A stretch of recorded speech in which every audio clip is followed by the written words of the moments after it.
Assalamualaikum warahmatullahi wabarakatuh.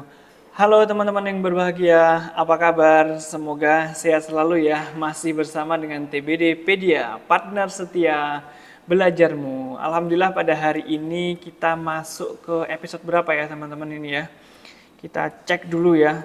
Ternyata kita sudah masuk ke episode yang ke-43 ya. Cukup banyak ya teman-teman episodenya ya. Bagaimana sampai dengan episode ke-43 ini? Apakah ada hal-hal yang menyangkut atau tidak menyangkut sama sekali ini? Nah, semoga teman-teman bisa lebih memahami ya terkait dengan soal-soal yang nantinya dapat digunakan teman-teman sebagai referensi bahan bacaan untuk persiapan ujian kompetensi ya teman-teman.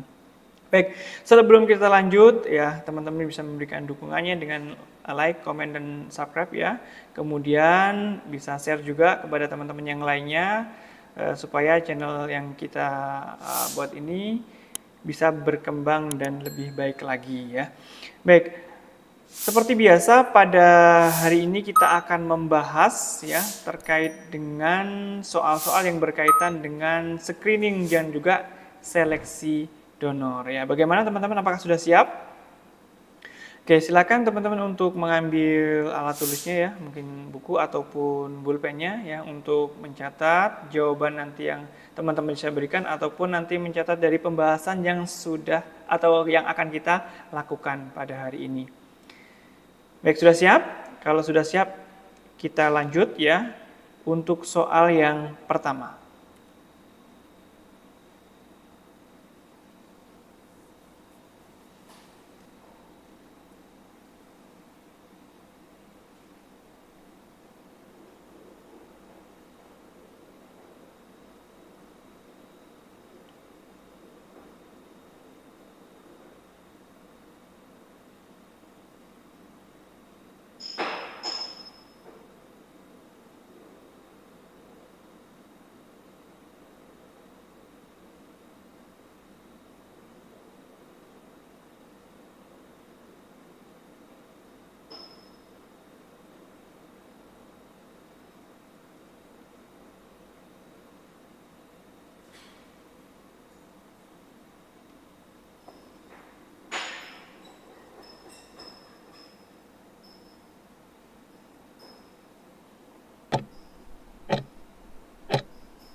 Ya, kita masuk ke soal yang kedua, teman-teman.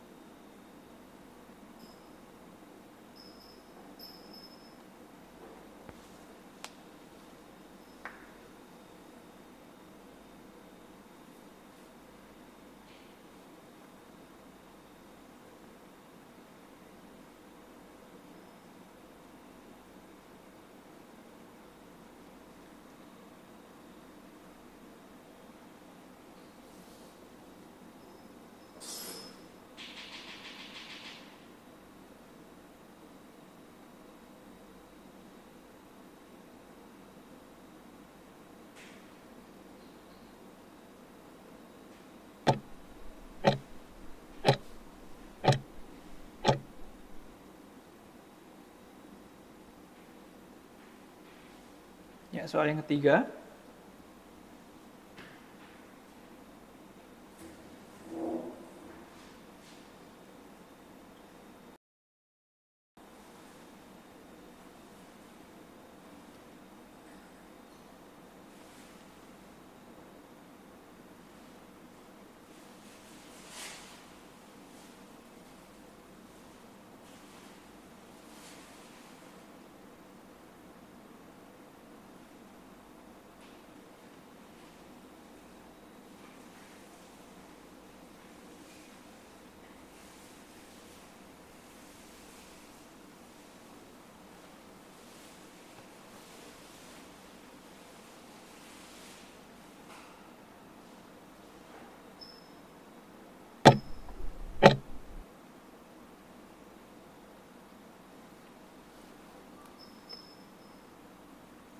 Ya, sudah selesai. Bagaimana teman-teman, sudah terjawab ketiga soalnya atau ada yang belum terjawab?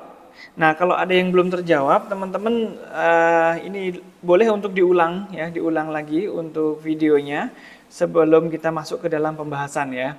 Tapi kalau yang sudah terjawab semua ya kita langsung saja masuk ke pembahasannya ya. Baik, kita langsung saja kita masuk ke dalam pembahasan yang pertama atau soal yang pertama ya. Seorang wanita umur 30 tahun hendak donor darah ya. Dari hasil formulir kuesioner yang sudah diisi ya, 4 hari yang lalu minum jamu, 3 hari yang lalu merasa tidak sehat dan saat ini sedang menyusui ya. Klien menyampaikan 8 minggu lalu juga dia donor darah ya. Kondisi saat ini klien tampak sehat dan tidak ada keluhan apapun. Nah, pertanyaannya apa kesimpulan yang dapat kita ambil dari kasus tersebut? Pertama atau jawaban A yaitu lolos donor ya. Jawabannya yaitu lolos donor. B, tidak lolos donor karena minum jamu. Lolos donor karena dalam kondisi sehat. D, tidak lolos donor karena menyusui ya. Dan yang E, tidak lolos donor ya karena baru 8 minggu yang lalu itu donor darah. Nah, coba kita cermati dari sambil kita melihat kasus ya, teman-teman. Jawaban yang A, lolos donor. Apakah dia lolos donor ya? Dari hasil yang dari kasus tersebut ya kita buat adanya ini jawaban alternatif dulu ya, lolos donor bisa jadi dia lolos donor ya. Tapi kalau kita melihat jawaban B, tidak lolos donor karena minum jamu ya, tidak lolos donor karena minum jamu. Nah ini juga bisa menjadi jawaban alternatif juga. Kemudian lolos donor karena dalam kondisi sehat ya, dalam kondisi sehat. Bagaimana? Kalau dalam kondisi sehat ya dia dalam dari apa yang disampaikan memang dia tidak ada keluhan sama sekali ya dalam kondisi sehat, benar. Tapi apakah itu jawabannya? Nah, nanti kita akan bahas. Kemudian tidak lolos donor karena menyusui ya. Ya bisa jadi nih ya jawabannya ya. Kemudian yang E, tidak lolos donor karena baru 8 minggu ya dia donor darah ya. Kita bahas dari yang jawaban yang E dulu ya. Baru 8 minggu donor darah. Kita harus melihat dari aturan Permenkes bahwa jarak antara donor satu ke donor yang kedua atau donor yang selanjutnya itu adalah 2 bulan ya. Di sini kita tahu baru 8 minggu. 8 minggu kan berarti sama seperti 2 bulan ya. Tentunya jawaban untuk E ini jelas ya. Kita langsung eliminasi. Kemudian tidak lolos donor karena menyusui ya. Tidak lolos donor karena menyusui ini bisa menjadi jawaban yang kuat ya, jawaban yang kuat ya. Kemudian lolos donor karena dalam kondisi sehat ya. Ya bisa jadi ya. Kemudian tidak lolos donor karena minum jamu. Nah, kalau minum jamu ya, tidak lolos donor karena minum jamu ini tidak tepat, teman-teman. Kenapa? Karena syarat untuk diloloskannya seseorang itu minum jamu itu setelah 3 hari. Nah, dan di sini ternyata 4 hari yang lalu, berarti seharusnya pasien tersebut lolos donor ya. Bisa untuk donor ya karena dia sudah 4 hari yang lalu. Sedangkan syarat minimalnya kalau jamu itu harus 3 hari yang lalu. Kemudian untuk lolos donor ya. Kalau untuk lolos donor sepertinya kita harus melihat beberapa hal ya. Yang pertama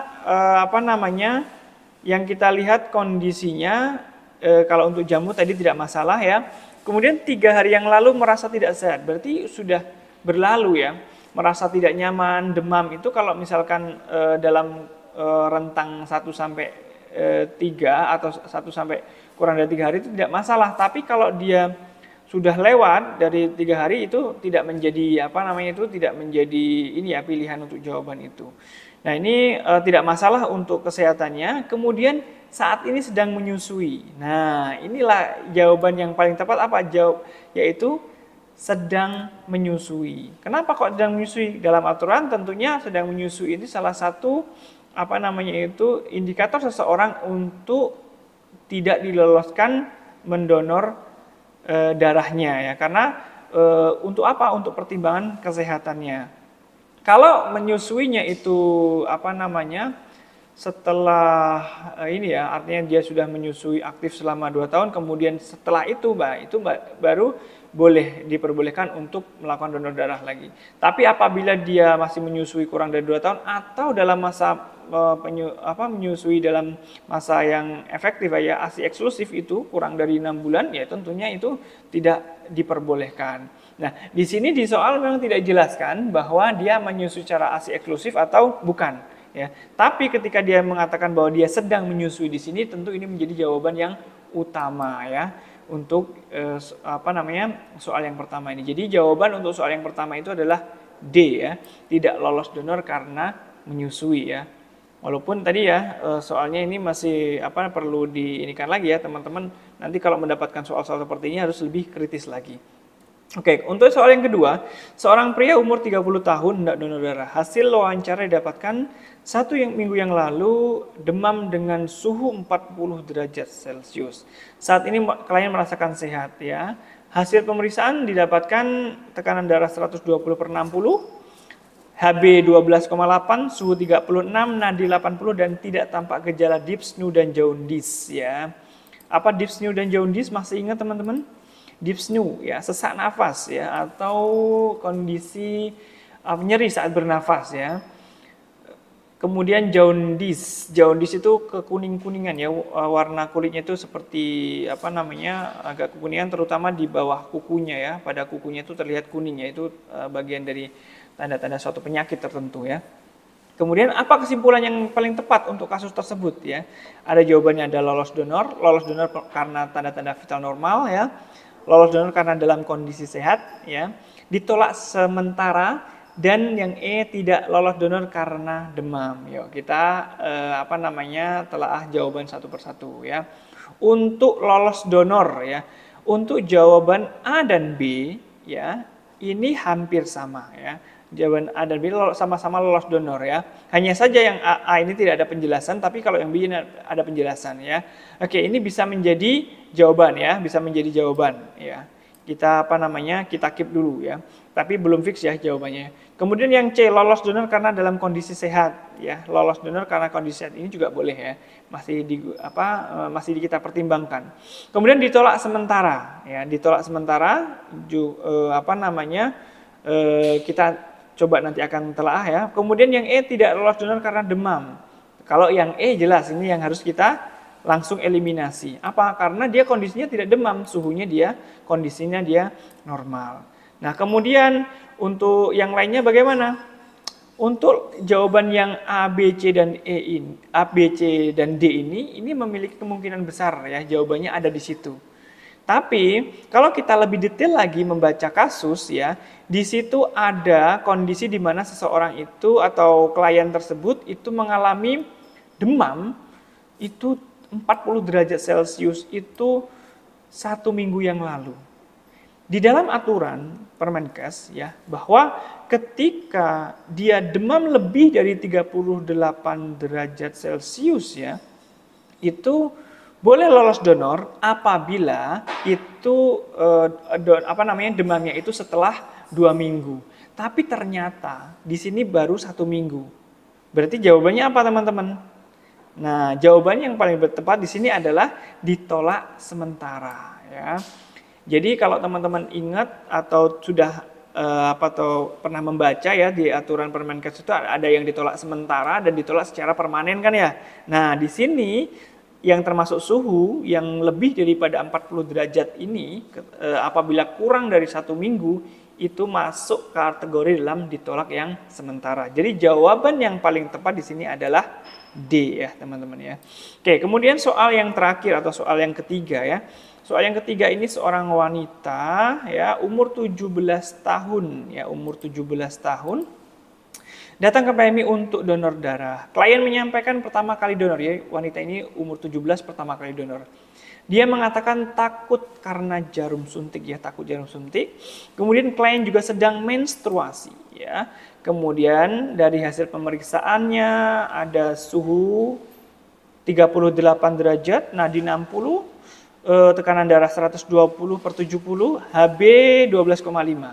Nah, kalau kita ada menemui kasus seperti ini, untuk langkah cepatnya kita langsung deteksi dulu yang mengalami masalah apa saja. Pertama, yang bermasalah ya di sini adalah dia baru pertama kali, ini termasuk masalah nih karena apa namanya bisa memiliki resiko untuk terjadi sesuatu hal. Kemudian dia sedikit takut atau takut jarum suntik ya, atau dia nanti mengarahnya kecemasan ya. Kemudian dia sedang menstruasi ya, ini masalah apa namanya yang hal-hal yang harus kita perhatikan. Kemudian suhunya 38 derajat Celcius ya. Ini masalah-masalahnya. Kemudian pertanyaannya, apakah klien tersebut lolos donor? Ya, jawaban A, tidak lolos donor karena suhu 38. Ya, ini bisa jadi ya. Ya, jawabannya ya. Tidak lolos donor karena menstruasi, ini juga boleh. Lolos donor saya rasa ini tidak ya. Ini langsung kita silang saja. Karena apa? Suhunya dia sudah tinggi. Kalau suhu tinggi tentunya itu sudah tidak akan mungkin lolos donor. Tidak lolos donor karena takut jarum ya. Kita lihat nanti takut jarumnya itu sampai seperti apa. Kalau sampai gemetar, sampai misalkan pucat, wajahnya sangat tegang, itu berarti dia apa namanya bisa dijadikan jawaban. Tapi kalau misalkan dia hanya takut saja mengatakan takut, tidak ada tanda-tanda yang lain, berarti dia tidak termasuk jawaban. Lolos donor karena semua normal, jelas ini tidak termasuk dalam jawaban. Kenapa? Suhunya tadi ada permasalahan. Jadi jawaban ada dua nih teman-teman. Ada tidak lolos donor karena suhu ya 38 derajat dan tidak lolos donor karena menstruasi. Kira-kira apa jawabannya teman-teman ya? Ya. Kalau teman-teman yang jawab A ya ada bisa potensi untuk benar ya. Kemudian yang B juga ada potensi benar, tapi yang paling kuat jawabannya adalah yang B, yaitu apa? Tidak lolos donor karena dia sedang mengalami menstruasi. Ya. Orang yang menstruasi itu tidak boleh donor ya. Dan kalau untuk kebijakan nanti boleh donornya setelah menstruasi, itu dikembalikan ke dalam PMI-nya masing-masing. Tapi kalau dalam kondisi dia saat itu sedang menstruasi, berarti jelas dia tidak boleh untuk donor darah ya. Kemudian kalau untuk suhu, nah suhu ini juga boleh kalau misalkan tadi tidak menstruasi itu bisa digunakan sebagai alasan untuk jawaban. Tapi kalau di sini ya atau dijadikan alasan tidak lolos boleh karena suhunya tinggi. Tapi ada jawaban yang paling kuat ya atau ada masalah yang paling kuat yang itu menunjukkan bahwa jawaban itu harus itu. Apa itu? Yaitu tentang menstruasi ya.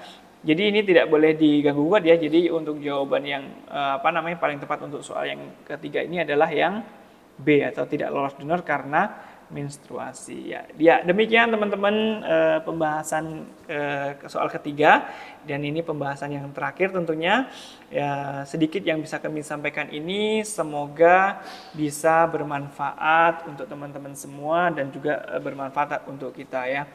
Demikian yang bisa kami sampaikan, lebih kurangnya kami mohon maaf dan tentunya apa yang kami sampaikan itu masih banyak kekurangan ya. Jika memang ada yang ingin disampaikan, kritik atau saran bisa teman-teman tulis di kolom komentar ya. Dan kesempurnaan itu tentu hanya milik Tuhan Yang Maha Esa dan kesalahan hanya milik saya pribadi ya. Terima kasih, selamat siang, selamat pagi ya, silakan ya teman-teman yang menonton pada waktu apa ya, menyesuaikan saja ya. Kami akhiri, wassalamualaikum warahmatullahi wabarakatuh.